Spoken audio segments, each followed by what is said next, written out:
Esse império nasceu das cinzas das conquistas bárbaras, abrangendo 15 fusos horários e um sexto de toda a massa terrestre do mundo.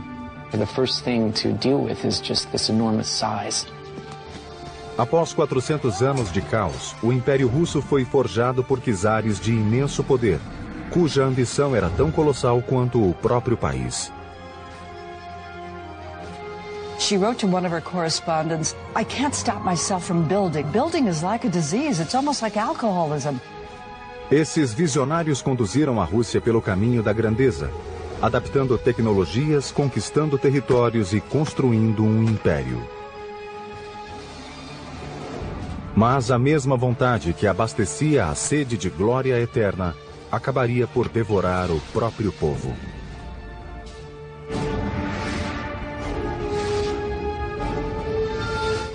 Construindo um império. Rússia. Moscou, 1480. Um czar resolveu alcançar um poder sem precedentes. Seu nome, Ivan III. Por séculos, seu povo estivera sob o tacão dos mais brutais guerreiros da Eurásia. Eram oriundos da Mongólia, os tártaros. Mas Ivan III resolveu que faria de tudo para derrotá-los. Sem hesitar, rasgou o tratado que o ligava aos tártaros e declarou que a Rússia lhe pertencia. Agora o futuro do povo russo estava em jogo. Se Ivan perdesse, todos pereceriam. Se ganhasse, a Rússia se tornaria a terra dos czares. Hello, I'm Peter Weller. Some say the history of Russia is a history of its great cities. Now, what we think of as Russia today actually began in the 9th century when a very diverse people started to coalesce around a single dominant clan called the Kievan Rus. The Kievan Rus were from the Ukraine, but they migrated here to a very forested area around many rivers and lakes and started a small trading hamlet called Novgorod, meaning new city.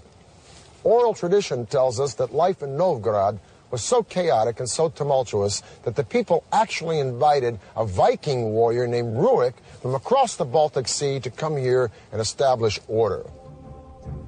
Em Novgorod, o clã Rus de Kiev floresceu. Adotaram a religião e a tecnologia dos vizinhos, os bizantinos, e construíram novas cidades à medida que a população crescia. Um dos entrepostos localizado nas terras férteis do oeste chamou-se Moscou. Moscow, whose date of founding is officially given as 1147, was a small, essentially log fort on a river by the name of Moscow, Moskva. Enquanto isso, os membros do clã ficaram conhecidos como russos. Todavia, sem governantes nem defesas, as cidades russas eram alvo fácil para a invasão dos mais agressivos guerreiros, os tártaros. Em 1237, 120 mil cavaleiros tártaros atravessaram o rio Volga para invadir. Os primeiros russos não eram páreo para essa forte cavalaria. Por quase 24 meses, os tártaros devastaram a Rússia. Mas para as autoridades, a invasão foi uma oportunidade para negociar com os invasores e melhor reconstruir a cidade. Moscow's rise started in the 14th century, very clever, cunning, ruthless politics on the part of the Grand Princes of Moscow, who managed to ingratiate themselves with the Tatar masters and achieve the ability to collect taxes from the other Russian principalities. Sob a proteção tártara, Moscou começou a drenar os recursos das demais cidades. Os territórios anexados acabaram formando um só estado moscovita. Contudo, os líderes ainda tinham de pagar aos odiados guerreiros tártaros. Tudo isso mudou em 1462 com Ivan III. Ivan chegou ao poder resolvido a pôr um fim no domínio tártaro. Adotou o título de Grande Príncipe de toda a Rússia e concebeu um plano para derrotar os tártaros. Ivan, I think, had all of the characteristics he needed to be a good and successful Tsar and to earn the title the Great. He was ambitious, he was opportunistic, he was ruthless, he was smart. O novo czar começaria pelo casamento. E escolheu a princesa do império que lhe dera religião e arquitetura, Bizâncio. Com essa aliança, Ivan adotou o símbolo bizantino da águia bicéfala e chamou a Rússia de Terceira Roma. Em 1472, o czar começou a construir o próprio legado. Encomendou uma catedral que seria o sinal inequívoco de que a Rússia era uma potência para ser reconhecida. Os operários começaram a trabalhar na grandiosa obra nesse mesmo ano. Mas a Mãe Natureza tinha outras ideias. Em 1474, um pequeno tremor de terra sacudiu Moscou. 2 anos de construção viraram uma pilha de escombros. Erguida em pedra bruta sobre fundações frágeis, era um acidente previsível. Ivan transformou o desastre em oportunidade. At this point, Ivan III does what any shrewd ruler would do. Find the best people. And the best people of that period, the 15th century, were in Italy. Ivan achou Aristóteles Fioravanti, conhecido e habilidoso mestre arquiteto da Itália. Mas antes de reconstruir a Catedral de Moscou, era preciso demolir o que ficara. Na primeira de várias inovações, Fioravanti usou a tecnologia bélica na forma de um ariete para derrubar as ruínas da catedral. And that amazed the Muscovites. What they'd taken months to erect unsuccessfully, he was able to batter down in 3 weeks. A seguir, Fioravanti iniciou a nova construção, que hoje é conhecida como Catedral da Assunção. Começou inspirado em velhas igrejas locais, mas deu-lhe toques de tecnologia ocidental. O resultado revolucionou a arquitetura russa. We start with the foundation. Instead of the rubble-filled trench, which was typical of early medieval Russian building, he cleared the trench and put large oak pilings, which are much more stable means of supporting the building, so that the building doesn't later crack or deform in ways that will lead it to ultimately collapse. As inovações de Fioravanti não pararam. Em vez de empilhar pedras como de hábito, ele optou por desencontrar os blocos em amarração, a fim de conseguir maior estabilidade. Terminadas as paredes, ele se voltou à delicada e perigosa construção dos tetos abobadados. When you begin to vault the roof, there's an enormous amount of weight coming down on those walls. So the third element that he introduced was iron tie rods. Well, they were just iron rods that were inserted in the masonry and extended across at the level of the vaulting. It serves as an additional form of support. It ties the structure together. Por fim, em vez das cúpulas redondas de pedra tão comuns nas igrejas, ele introduziu tijolos mais leves e robustos, ensinando aos russos como queimar e assentar o novo material. So that from the pilings to the wall bonding to the tie rods to the upper structure, Fioravanti used a new set of techniques which had been mastered in Italy, but put them within the context of Russian symbols.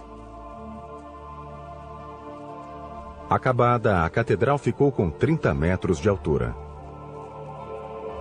Era admirável e imponente. Com esse símbolo de poder, Ivan estava pronto para desafiar os tártaros. A resposta foi imediata. Reuniram um exército formidável e atacaram Moscou. Ivan já os esperava e os dois exércitos travaram um combate perto do rio Ugra, a 500 quilômetros de Moscou. Após meses de luta equilibrada, os russos conseguiram vencer os tártaros. Ivan expulsou os opressores que haviam subjugado os russos por quase 3 séculos. Com esse legado gravado em monumentos de pedra e bronze, Ivan III tornou-se Ivan o Grande. Quando morreu em 1505, Ivan tinha criado uma Rússia independente, mas não ainda um império. Essa distinção ficaria com outro Ivan, cujo poder absoluto e desumana crueldade lhe valeria o título de Ivan o Terrível. No fim do reinado em 1505, Ivan o Grande havia libertado o povo russo da subserviência aos tártaros e triplicado as terras de Moscou. In other words, it went from 15,000 square miles to 45,000 square miles, which was an enormous accomplishment in itself, and that would earn him the title the Great. Mas os tártaros ainda eram um problema. Embora afastados de Moscou, sua capital, Kazan, ficava no caminho das conquistas da Rússia. Apenas a sombria determinação do terceiro neto de Ivan libertaria de vez a Rússia dos tártaros e a transformaria em império. Ele seria conhecido como Ivan o Terrível. I think the greatest single period of expansion was under Ivan the Terrible. The Muscovite Tsardom encompassed the Volga, the Ural regions, and then eventually all of Siberia. Esse grande imperador havia tido uma adolescência extremamente perturbada. Ainda menino, ele perdera o pai e testemunhara a brutal luta pela sucessão, envolvendo tortura, execução e assassinato. Tais atrocidades marcariam Ivan para sempre. Ivan the Terrible's traumatic background as a child, I think, produced an Ivan who was terrible. Even as a young child, he tortured animals. He seemed to be cruel and sadistic. Quando assumiu o poder em 1547, ele se convencera de que Deus o incumbira de governar a Rússia. He was the first Russian ruler to have himself crowned formally as Tsar. And Tsar is simply a Russian derivative of Caesar. It's an imperial title. Como czar, Ivan achou a saída perfeita para seu intelecto rude e enérgico, lançando a primeira ofensiva russa, o famoso sítio de Kazan. Primeiro, ele criou um exército de quase 150 mil homens, incluindo unidades de artilharia e engenharia treinadas nas táticas de sítio da Europa. Os engenheiros adaptaram as técnicas para o aparato bélico russo. Antes de mais nada, projetaram uma estrutura para defender as tropas russas nas planícies abertas da Eurásia. Chamava-se Gulai Gorod. This was actually a movable fortress. Gulai Gorod consisted of wooden screens or wooden boards. Eram verdadeiros escudos feitos para defender a infantaria artilheira chamada Strelets, atirador em russo. Russian infantry stood inside these movable fortress and used guns, used cannons against the cavalry. And another way to use it was against the besieged city like Kazan. 23 de agosto de 1552. Com o exército armado e equipado, Ivan iniciou sua jornada rumo a Kazan. It was done very ingeniously as the Russians moved up and would very quickly erect prefabricated log fortresses as they inched ever closer to Kazan. In other words, tightening the noose around the city. Entrincheiradas por fora, as forças de Ivan lançaram um ataque sem trégua, a partir de Gulai Gorod, de 10 metros de altura, com uma chuva de projéteis por cima das muralhas da cidade. They killed many defenders in the streets of the city using these movable towers. Vendo suas torres intactas, Ivan ordenou aos oficiais que achassem um modo de invadir a cidade. Foi criado um ousado plano de escavar um túnel sob as muralhas, enchê-lo de minas e provocar uma explosão.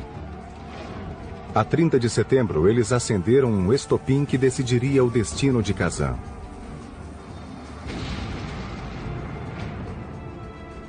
A força da explosão fez deter a batalha. That was the signal to the rest of the army, and all the regiments of the Tsarist army simultaneously started the assault of the fortress. Após 8 dias de sangrenta batalha, Kazan caiu. Ivan tornou-se um conquistador e a Rússia um império. This was a monumental feat because the taking of Kazan meant that Russia was incorporating the former Tatar lands to which she had been beholden. And Kazan opened the way for Russia to expand truly into an empire.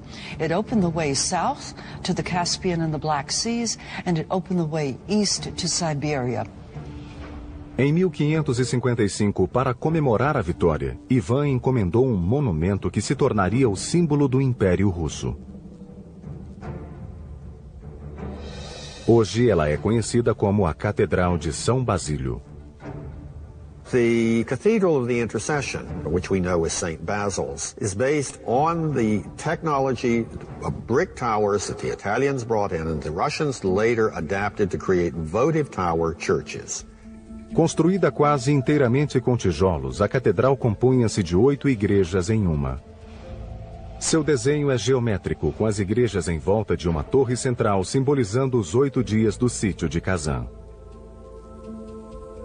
Na década de 1580 foi acrescentada a característica mais distintiva da catedral. The onion dome takes its form, its image from that flare that occurs at its base. It rests on a cylinder called a drum, and from that cylinder, the top of that cylinder, it flares out very sharply, rises up, and then culminates in a peak. That is the onion dome. Os domos da São Basílio eram absolutamente únicos. Cada um foi construído em texturas diferentes com placas de metal pintadas à mão. A estrutura é de ferro. If you strip that metal sheath away, it would look something like a bird cage that had been squashed. So that you got the flare. O resultado foi um visual arquitetônico estonteante, nunca visto antes na Rússia. Em 1553, os domínios de Ivan eram os maiores da Europa. E ele se achava no auge do poder. Mas sua crescente paranoia e os punhos de ferro com que governava iam estrangulando lentamente o próprio império. Ele mergulhou em uma série de guerras dispendiosas e sistematicamente eliminava quem ousasse enfrentá-lo. A sombria insanidade de Ivan consumia o povo russo. Ninguém se sentia seguro, nem mesmo sua família. Another reason Ivan IV could be called the Terrible is probably the finale of his reign when he murdered his son, who was trying to protect his pregnant wife from Ivan's rage. Ivan bateu com tanta raiva na nora que ela abortou. Quando o filho foi interpelá-lo, Ivan voltou-se contra ele também, e num acesso de ódio matou-o de um só golpe. Com um único gesto tresloucado, Ivan destruiu a própria linha de sucessão. Quando o czar morreu em 1584, o império achava-se próximo da ruína. Soon after Ivan came the decade-long so-called time of troubles. A civil war combined with a war of foreign intervention. In the course of that, Muscovy, Russia, came very close to losing its independence. Um século após alcançar a independência, a Rússia achava-se à beira do desastre.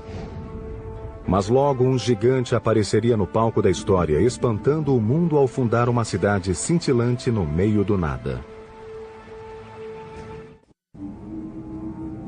1696.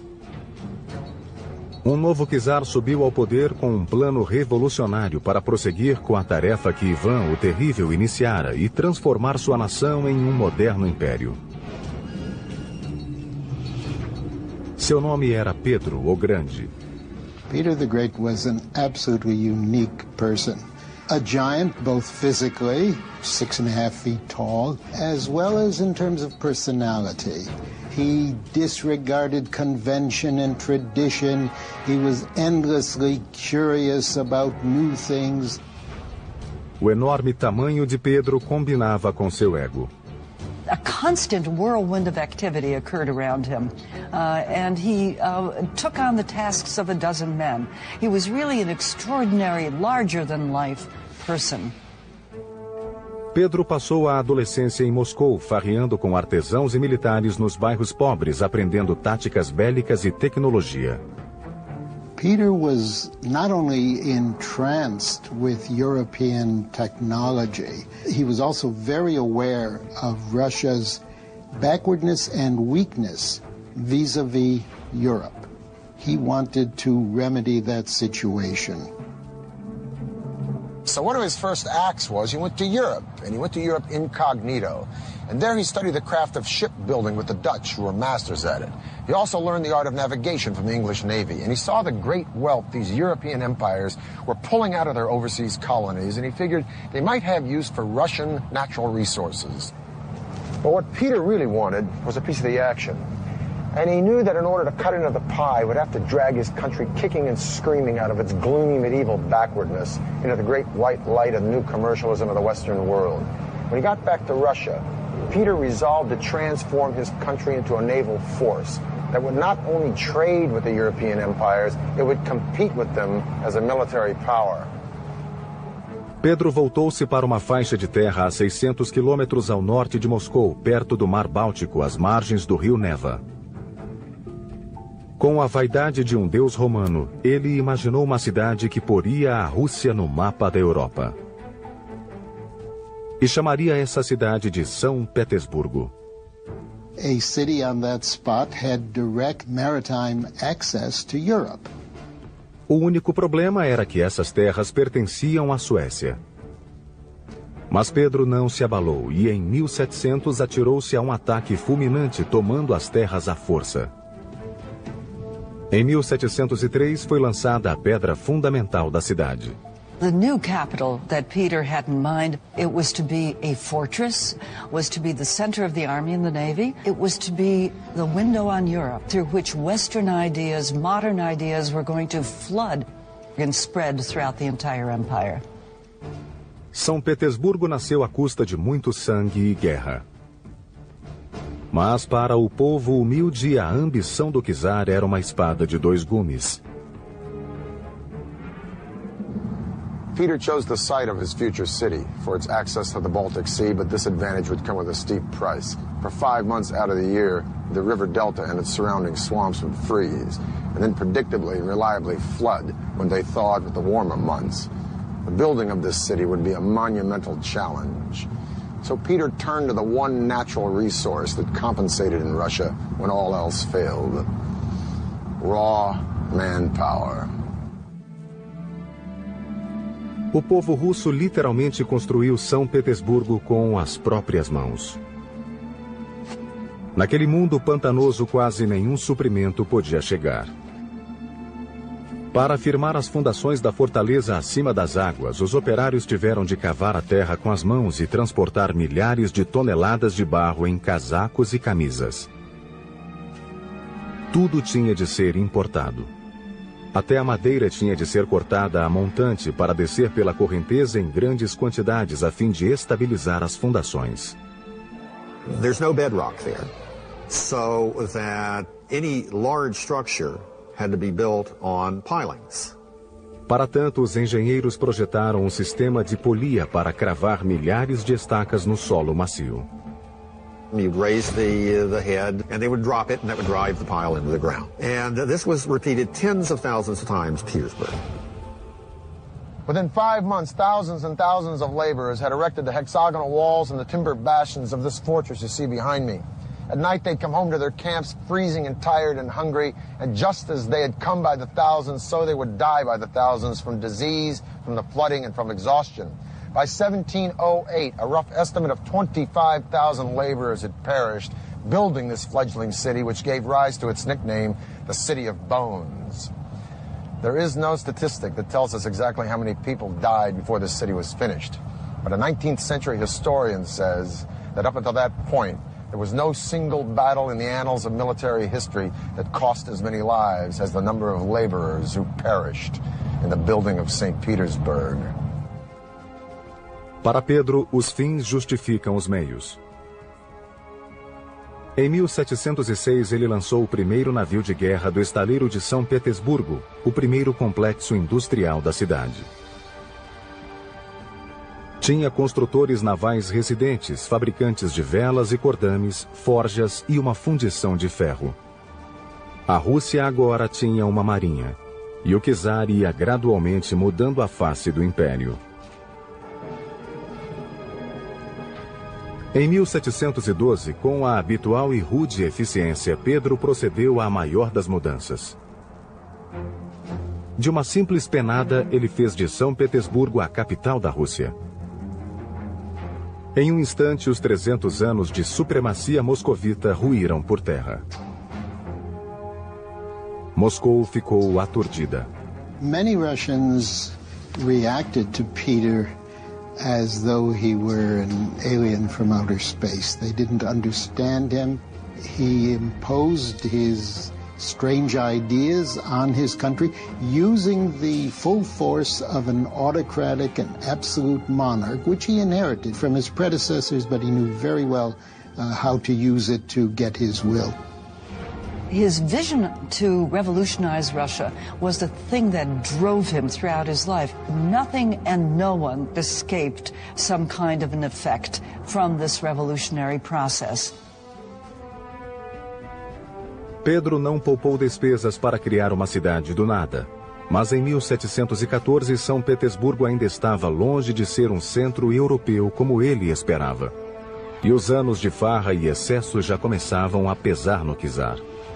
For decades, Peter the Great had been monastically focused on his twofold task of turning Russia into a great empire and St. Petersburg into its glittering capital. With one exception, he still held his legendary bouts of drinking with his buddies, but as always, his hard partying had very little effect on his relentless energy. He defeated Sweden in the Great Northern War. He'd extended Russia's boundaries from the Baltic all the way to the Pacific. He'd built a new European capital. He'd built a navy. He built schools of engineering and science, and he'd increased Russian trade sevenfold. Military and politically, Russia had become an empire, but it still lacked the one element essential to all empires, prestige. Em 1714, Pedro rabiscou o projeto de um palácio que ele queria construir no topo de um promontório a 40 quilômetros de São Petersburgo. Seu nome seria Peterhof. O palácio seria cercado por mais de 200 hectares de jardins enfeitados por cintilante rede de chafarizes e fontes colina abaixo. Os trabalhos desse grande projeto começaram em 1716. Large numbers of army soldiers were actually sent to the estate to dig the trenches that would feed the water through a pipe system to the fountains. Em 1719, os engenheiros hidráulicos do país começaram a trabalhar no complicado sistema. The palace was built on the heights, and the heights are what feed the water. It's that drop, the gravity in that drop that actually powers the fountains. Valendo-se do terreno escarpado e da água de fontes próximas, os operários construíram um sistema de 22 quilômetros impulsionado pela gravidade. A água ficava armazenada em reservatórios elevados, de onde jorrava por imensa tubulação, que descia vertiginosos 15 metros até a fonte central. A água acumulava força suficiente para esguichar a altura de 20 metros. O resultado era estonteante. A visão impressionava tanto que o palácio foi apelidado de Versalhes russo. Mas Pedro não teve muito tempo para desfrutar essa maravilha. Tendo mergulhado na água gelada para salvar um marinheiro, o grande czar caiu doente e não resistiu. No fim do reinado, ele transformara um país atrasado e pobre em um adiantado império. Mas a tarefa estava longe de cumprida. Seria uma ambiciosa e tenaz alemã, mulher do neto de Pedro, que completaria a transformação de São Petersburgo de fortaleza naval à cintilante capital que hoje conhecemos. Seu nome, Catarina a Grande. Catherine comes to power in the year 1762 by overthrowing her husband, who had been the Russian emperor for only 6 months. and she was able to quite easily topple him. Com o trono assegurado, Catarina seguiu as pegadas de Pedro o Grande e transformou a Rússia em potência mundial. As a foreigner, as a European, she virtually completed the process of Europeanization, which Peter the Great had begun at the beginning of the century. In fact, Catherine regarded herself as Peter's rightful heir. In the 18th century, in order to be a successful monarch, you had to expand your territory, and this Catherine did brilliantly. Catarina anexou cerca de 500 mil hectares de terras ao país, o que gerou vasta riqueza e expandiu o império para o tamanho da Rússia de hoje. Second, you were to introduce a wide-ranging program of reform, and this she did. Como prioridade, Catarina usou a imensa riqueza para modernizar a cidade. Ela se ombreou com grandes monarcas, oferecendo à imensa população humilde vários hospitais, medidas sanitárias, serviços básicos e escolas. Catherine, during her reign, set up architectural norms for the building of new towns, and she did, in fact, build 216 new towns, complete with plans for how the grid should be laid out, how the central square should be laid out, what kind of facades there should be, what kind of materials should be used in construction. Mas o projeto mais bonito e prestigioso de Catarina foi a renovação da residência real. O mais extravagante monumento ao luxo e ao requinte. O Palácio de Inverno. Esse palácio tinha 3 andares que se estendiam ao longo de 200 metros. Por fora era decorado com 200 requintadas colunas e mais de 150 estátuas de mármore. Por dentro havia mais de 500 cômodos, quase 4 vezes mais que a Casa Branca. No curso de seu reinado, Catarina promoveu uma explosão de construções como jamais se vira até então. Com toda essa atividade, a czarina transformou Petersburgo em uma ostensiva e orgulhosa vitrina da cultura, riqueza e poder do Império Russo. She wrote to one of her correspondents, "I can't stop myself from building, but building is like a disease. It's almost like alcoholism." Mas a construção não era o único vício da czarina. Por trás das portas do Palácio de Inverno, Catarina exercia outra forma de patronato, cuidando de seus numerosos e geralmente jovens amantes. She was a hard-working woman. At night, she wanted to have male company. And there were a number of lovers. She treated them very nicely and very generously. She gave them land, she gave them serfs. Mas os luxos de Catarina e seu poder total, a ponto de dar seres humanos como presente, simbolizavam o abismo que separava a elite do trabalhador russo. Embora fosse gentil com os súditos, as reformas de Catarina não contemplaram muito o povo. No fim de seu reinado, em 1796, a Rússia era uma superpotência. O brilho do país, todavia, trouxe glória e atraiu inimigos. Em 1812, o mais ambicioso general da Europa empreendeu uma marcha de conquistas como nunca fora vista desde o Império Romano. E ele escolhera a Rússia como próxima vítima. Quando morreu em 1796, Catarina havia acrescentado 500 mil hectares de terras ao Império. Mais de 40 milhões de pessoas eram agora consideradas russas. Quando seu neto Alexandre I subiu ao trono em 1801, a Rússia era peça importante no tabuleiro mundial de xadrez. Isso fez dela um cobiçado troféu para o mais temível general da Europa, Napoleão Bonaparte. Em 1812, o czar Alexandre enfrentaria um problema que a Rússia não via desde a invasão mongol, 6 séculos antes. Napoleon posed a considerable threat to Russia.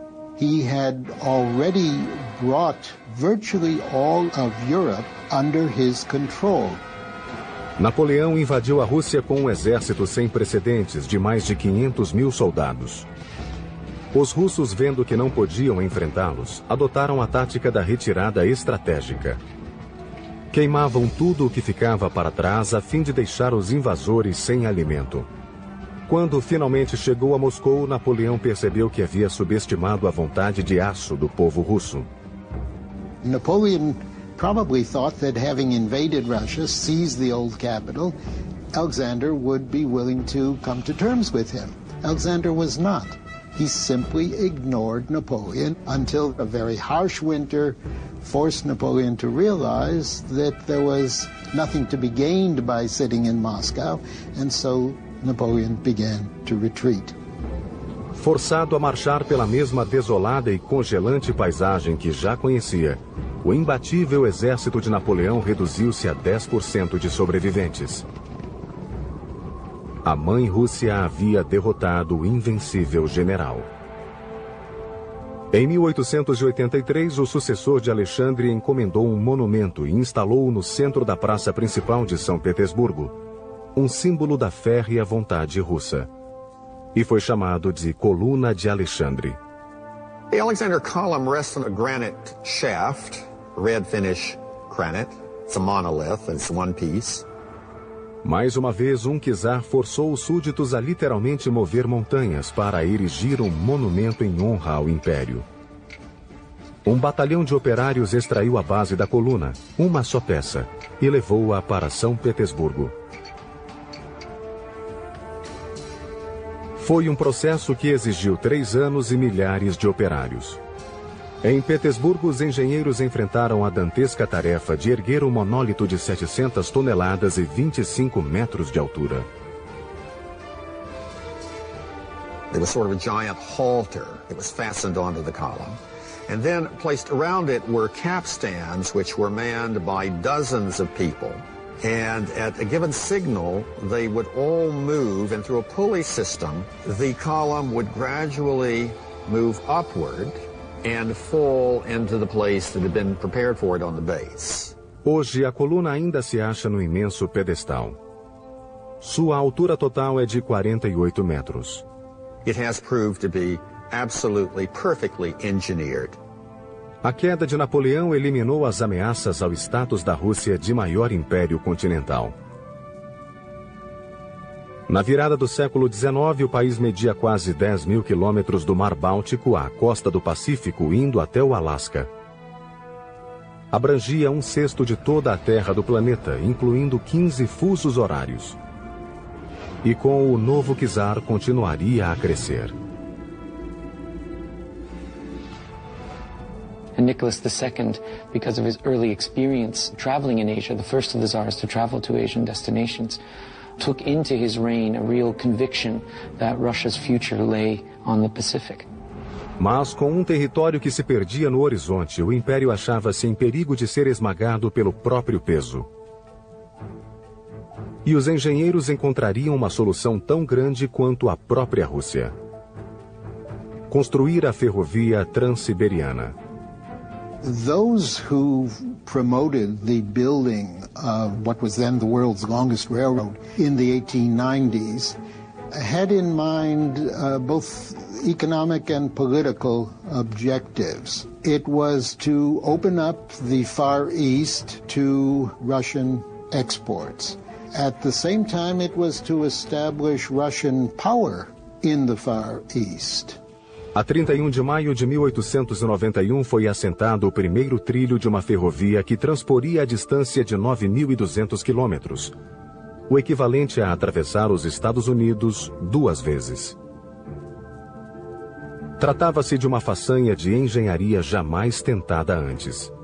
The question of how the railway was built is frankly one that makes you sort of stop in awe. A construção foi dividida em etapas que requereram milhares de operários, engenheiros, soldados e até presos para executar a tarefa. In a typical stretch of the railway cutting across vast areas of southern Siberian forest, an initial wave of workers would clear the land, felling the trees to open the path for the railroad. Then a great deal of labor would go into building necessary earth bulwarks to raise the rails. Then once the woods were cleared and the bulwark was established, the rails would be brought in and laid. O transporte de suprimentos para as planícies geladas era um problema, pois a ferrovia ainda não existia. Os trilhos eram colocados aos poucos e os operários usavam o trecho pronto para transportar o aço do oeste e continuar a construir etapa por etapa. And this process was repeated week after week, month after month, over all the years of the late imperial period. O extenuante trabalho foi um calvário para os russos. It was a very hard job to take, very hard job to take. I mean, you got to conjure an image of isolated wilderness that was transformed into rough and ready workers' camps, with workers camped out under tents or in some cases in earthen dugouts, working for months at a time on stretches of track with relatively limited supplies in the winter, subject to extremely cold temperatures in the summer, to the terrific heat of Russia's continental climate. Em 1904, a ferrovia estava pronta. A Rússia tinha uma linha de comunicação com o Oriente e estava livre para tentar outra conquista, a da Ásia. The problem, of course, was that this put Russia into direct conflict with Japan, which had very similar political and economic objectives. This conflict of objectives led to war between Russia and Japan. Em 1905, a Rússia foi à guerra e sofreu humilhante derrota dos japoneses. Essa derrota avivou as chamas do crescente ressentimento contra o czar. Em 1914, o czar mergulhou o país em outra guerra. Uma guerra que dizimou grande parte da população. A Primeira Grande Guerra. Após séculos construindo o maior império do mundo à sua custa, o povo sentiu que chegava ao ponto de ruptura. A 15 de março de 1917, eclodiu a revolta. O czar Nicolau II foi deposto. Os quase 500 anos de poder absoluto dos czares ruíram por terra.